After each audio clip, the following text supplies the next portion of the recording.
आप सुन रही है रमन फिल्म्स धनहारा टोल की प्रस्तुति presented by SMS Dhamal।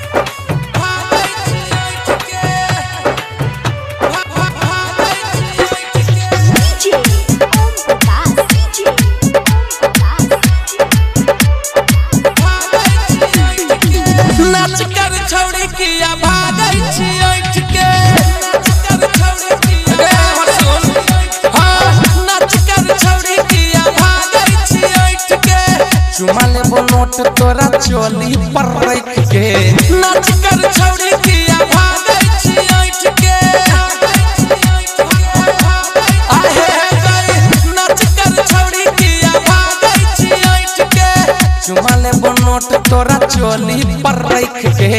नाच कर छौड़ी किया भागै छी ओठ के presented by SMS Dhamal।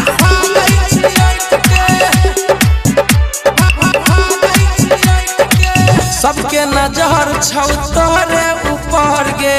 कहै छौ माल लागै छी सुपर गे आहे गए सबके नजर छौ तोरे ऊपर गे कहै छौ माल लागै छी सुपर गे मना कर भी त मजा लेबौ चिपक के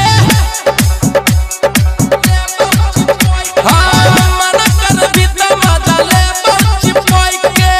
चुमा लेबो नोट तोरा चोली पर रख के नाच कर छौड़ी किया भागै छी ओठ के presented by SMS Dhamal।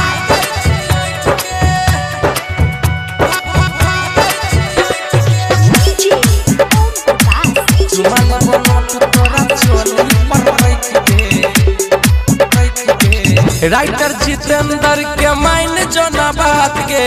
रसला पुरिया नचैतो भर रात गे गे राइटर जितेंद्र के माइन जो ना बात गे डीजे ओम शक्ति नचैतो फुल नाइट गे दिल खुश रोहित गाल छूता लपक के चुमा लेबो नोट तोरा लपक के चुन चुन मनीष गाल छूता लपक के चुमा लेबो नोट तोरा चोली पर रख के नाच कर छौड़ी किया भागै छी ओठ के presented by SMS Dhamal।